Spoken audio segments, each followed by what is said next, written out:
Hello again, BookTube. It's me, Emily, coming back to you first week of March. Really ready for spring break, barely holding in there.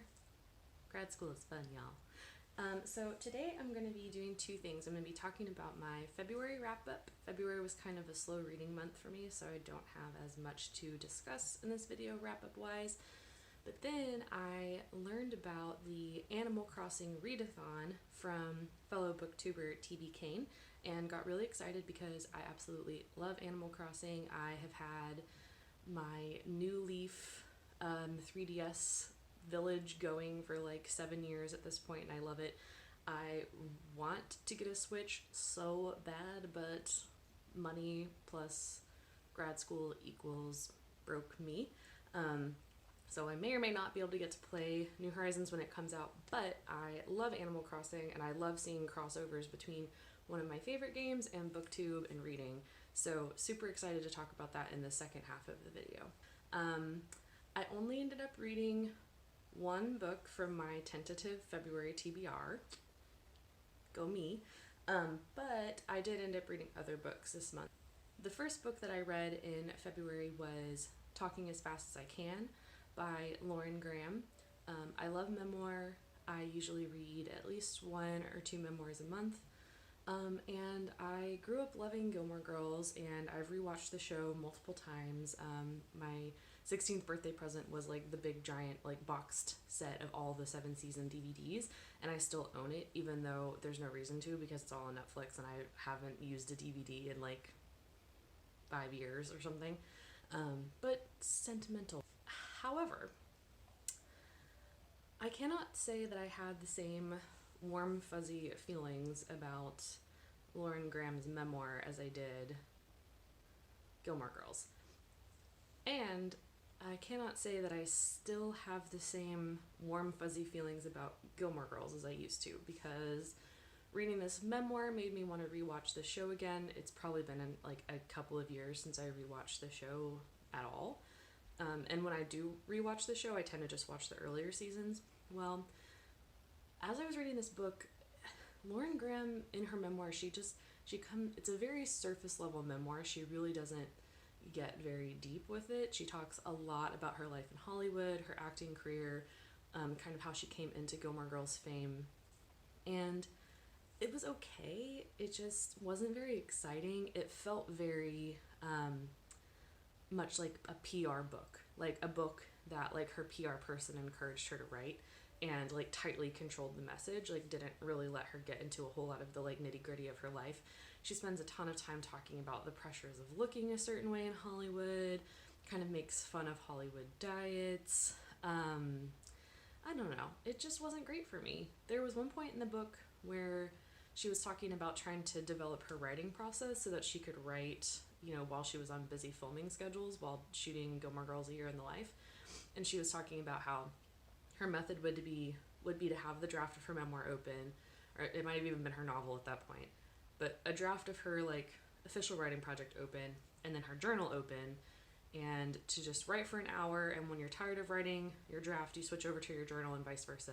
And I was like, honestly, I think I would rather read the journal. Like, I think I want to know what's going on in those like more unstructured thoughts. I feel like they'd probably be more honest and more open and raw and interesting than the book itself. And there were parts of it that I just thought were really like mean-spirited, and it definitely made me look at Gilmore Girls in a different light. And rewatching the show, I've just come to realize like how mean-spirited the show can be, and a lot of like punching down jokes, fat-phobic jokes, homophobic jokes, transphobic jokes, complete and utter, just like the characters just seem to be completely out of tune with how much privilege they have, especially being able to access Emily and Richard's money at these like very convenient times in the plot line. So I don't know, I think I might be past the phase in life where I consider myself a Gilmore Girls fan, which is big for me.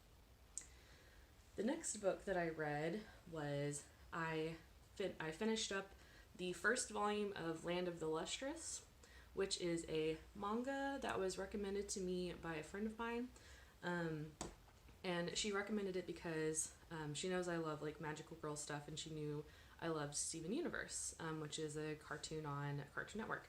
And the premise of Land of the Lustrous is that there are these sort of like non-binary, feminine but genderless, like gem soldiers, and one of them has been assigned to write the official history of these like gem soldiers' existence, and she's really bummed out with this assignment. It's not something that she really wants to do, but she breaks easily in combat and is constantly getting herself into trouble, and it makes the interactions with the other gems really interesting and funny. And I loved the like kind of over dramatic. It really made me think of the like Amethyst in Steven Universe, with just her tendency towards heightened drama and antics. I loved this a whole lot. I'm definitely planning on reading the second volume, and would definitely recommend it to any manga plus Steven Universe fans out there. The third book that I read in February was, I finally finished The Persistent Desire, which is an anthology of essays, poetry, personal essays, short stories written by butch and femme identified lesbian and queer women. For the most part, there are some non-binary and transgender folks in here. Most of them, I think, maybe came out later in life, and were a very significant part of the kind of butch femme lesbian bar scene in the 1950s through kind of like early 70s. And I really loved reading this book because it felt like accessing first-person accounts of a time in queer history that like a lot of people I know who are my age now really don't identify with, or don't find a lot of resonance with, or even kind of scoff at. There's kind of a lot of identity conversations in queer community around what butch and femme really means. Does it correlate with heteronormative gender roles? Should it? Is it bad if it does? Like, do we look down on those queer people as, trying to conform to the, heteronormative mainstream? I know that this book feels like a really important part of that conversation, especially now that gender identity and gender expression are becoming such a big part and normal part of the queer community. I think it's really important to do those look backs on our history and folks that really kind of paved the way for us to exist safely in public spaces. I use the word safe as in loose terms. It's still very dangerous for a lot of members of the queer community, especially transgender women. But I really loved this book, and I really love Joan Nestle. She also founded she was one of the folks, I can't remember who else, but she was one of the folks who founded the Lesbian Her Story Archives in Brooklyn, in New York, which I have several friends who have been able to go. I've always wanted to go. Unfortunately, they were closed the last time I was in New York, and I have no idea when I'll be able to go again. So this kind of felt like accessing a little bit of those archives, and I really enjoyed reading it. The next book that I read in February was Barracoon by Zora Neale Hurston, and this book I read because February was Black History Month, and the library recommended it on audiobook as a featured pick for Black History Month. Zora Neale Hurston was a famous American writer and anthropologist. She did a lot of famous academic writing about early American history and slave history. Or after slavery was ended, officially in the United States, she did a lot of traveling around the country and interviewing people and gaining information about how that affected different pockets of the United States. In Barracoon, Zora Neale Hurston interviews Kudja Lewis, who is one of the last known surviving members of the human cargo that were brought over on the last active slave ship in the United States. And so this interview was conducted, I believe, in the late 1800s. I'll have to fact check that because it was an audiobook and I don't have the book in front of me to reference. But I was really drawn to it because it was an interview, and it was, an interview and like her thoughts about the interview. So she was able to kind of construct a narrative around the experience and what it was like to actually interview him and insert some of her own thoughts and feelings as an African American woman going out and doing this work. And it was such a good, I mean, it's really short, it's very accessible and attainable, and I really enjoyed reading it just because I love books that are like a little glimpse into someone's life. And it very much felt like a snapshot of, you know, this man as he is, just as a man living, you know, not really trying to turn him into this figurehead of history or anything like that. It really felt like it was just genuinely capturing him as a person and his experiences. And he experienced a lot of hardship, a lot of loss, a lot of violence, as you can imagine, and also had a really interesting perspective on what it was like to grow up in, you know, the culture that he did in Africa. I can't remember which country in Africa he's from off the top of my head, but where he was from in Africa and what their government and culture and norms were like. And then to be, you know, to witness horrible violence committed against his community and family by another tribal community who were working with white slavers to capture people to sell into slavery, and to just witness the horrible things that happened to people that he knew. Definitely tons of trigger warnings for like descriptions of, you know, pretty graphic violence, some references to sexual assault, but overall I definitely think it's worth a read or a listen, just because it is so vibrant and it is also so quiet and reflective and interesting. And I definitely always prefer those kind of like first person accounts of history, especially from voices of people that maybe have been ignored in the past or just not prioritized over other folks. And then the last book that I read in February was, let me make sure I get the author's name right. The last book that I read in February was My Sister the Serial Killer by Oyinkan Braithwaite. And this book was friggin' wild. It's pretty short. I think the audiobook was only like 4.5 hours, so the novel itself has to be really short. And it is about, I mean, the title basically tells you what the book is about. It's told through a first person perspective of this woman who is a nurse. She works in a hospital, and her sister is a serial killer. Sorry, my dog just decided that she really needed on the bed and is feeling needy. This is Honey. She's my other little puppy. She's camera shy. Definitely has kind of like Dexter vibes. Like the whole feel that permeated this book for me is that all of these characters are emotionally stunted in some way. And we get flashbacks throughout the book that let us know that both of these sisters grew up in a very abusive household. Their father was an extremely cold, calculating, manipulative, abusive man who not only abused them physically, but also tried to sell the younger sister, like tried to sex traffic her for a business deal with a like old, gnarly 40 or 50-year-old man. And he was also extremely emotionally abusive to their mother, constantly cheated on her, engaged in affairs. It's a lot. The dad's actions sound very extreme, and there's a lot of, we're not really explicitly told what happens to him in the book. I mean, it's hinted that he dies, maybe not by accident, but he does die. He has died before the events of the book occur. And so we're kind of continually getting flashbacks both to his death and to what it was like to live in the house with him, alongside the main character and narrator of the book processing what is going on with her sister and processing her feelings of obligation to protect her sister, and that because her sister is beautiful, her well-being and needs are always prioritized over hers. And the book is set in Lagos, Nigeria, so there are some really interesting cultural aspects that come out there.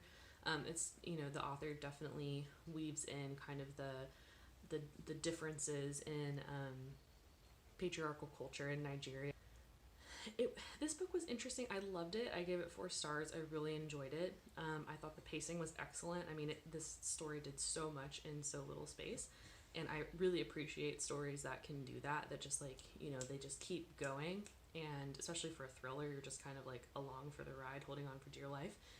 The emotional stunted part, it felt like it was done on purpose. It felt like all the characters were keeping everyone at arm's length, like you stay over there, on purpose. But at the same time, it was hard to feel maybe emotionally invested or connected to any of the characters in the way that like really amps up a thriller for me, because it felt like I was just kind of like a fly on the wall listening to all of this happening, and like kind of a fly on the wall of her brain. But it even though we were given full access to her thoughts, it still felt like there is a barrier between the narrator and the reader. But the craftsmanship of this book, the writing was great, really enjoyed it. The characterization was really the only part that was kind of like left something to be desired for me. Again, trigger warnings, there are descriptions of violence, descriptions of potential sexual assault, and just overall like drawing on a culture that is really misogynistic and really like devalues women for anything other than their appearance. But other than that, it's a great read and I highly recommend it. Moving on to the Animal Crossing Read-A-Thon. This Read-A-Thon, I will put the information about the hosts and the Twitter account and TB's original video that I saw that inspired me to do this in the description below. But the Animal Crossing Read-A-Thon is going to be from Monday, March 9th, which will probably be tomorrow because I'll probably post this video on Sunday, March 8th, through March 20th, which is when the Animal Crossing New Horizons game comes out. I am setting this up as my entire month of March TBR because my ability to read many books in an 11-day period is slim. So I'm going to just make this kind of generally my March TBR, and we'll see how much I get done during the actual Animal Crossing Read-A-Thon. So the first prompt for the Animal Crossing Read-A-Thon is Rossetti, and that is to read a book of your choice while using a bookmark. And the book I'm going to choose for this prompt is Over the Top by Jonathan Van Ness. I'm getting my memoir fix for the month of March. This is a book that was given to me by a friend in a friend group gift exchange for Christmas, and I've been meaning to read it since Christmas. And yeah, I'm probably just going to use my crappy beat up half price books bookmark. So very excited to read this. Been hearing a lot of good things about it for a long time, and I'm excited. The next prompt is KK Slider, which is to read an audiobook. And the audiobook that I've chosen for this prompt is The Woman in Cabin 10 by Ruth Ware. I've actually already started this book, and we'll see. I might have some interesting thoughts about this one. It's off to a little bit of a rocky start for me, let's say. The third prompt for the Read-A-Thon is The Able Sisters, which is to choose a book with strong family themes. And for this one, I'm going to revisit one of my February TBRs that I didn't get to last month, Are You My Mother by Alison Bechdel. A lot of people are probably familiar with Fun Home. This is kind of a similar approach in that it's a memoir graphic novel. So as you can see, I know this will be a quick read for me. I don't know why I didn't get to it last month. Last month I was just a anxiety-ridden, allergy-ridden mess and just didn't do anything of value except sit on my phone and watch TikTok for 3 or 4 hours a day. The next prompt is Tom Nook, which is to read a recently purchased book or a book that you checked out from the library recently. So I'm going to read Juliet Takes a Breath by Gabby Rivera. I bought this probably in December, maybe January, with some of my Christmas money that I got for Christmas to Barnes & Noble, because I've actually read this before and I really, really love it. But I read it, it was recently republished with, I believe, a different publisher.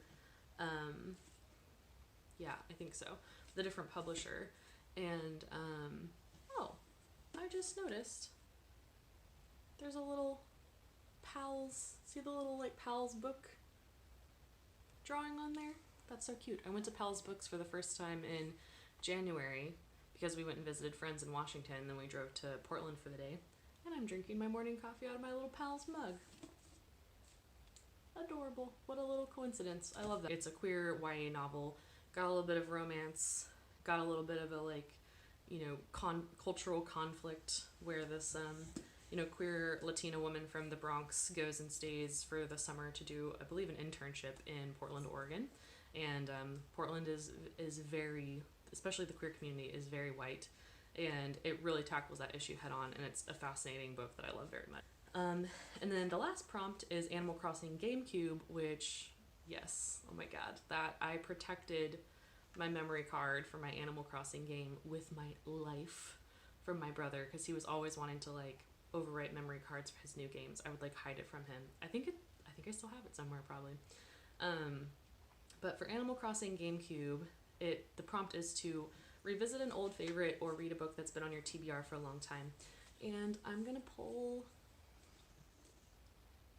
some shenanigans and read Juliet Takes a Breath for this too, because it is an old favorite of mine. I read it quite a long time ago whenever it first came out. I have always loved it. I always recommend it to people, but it's probably been 3 or 4 years since I read it, and so it feels right before a favorites reread.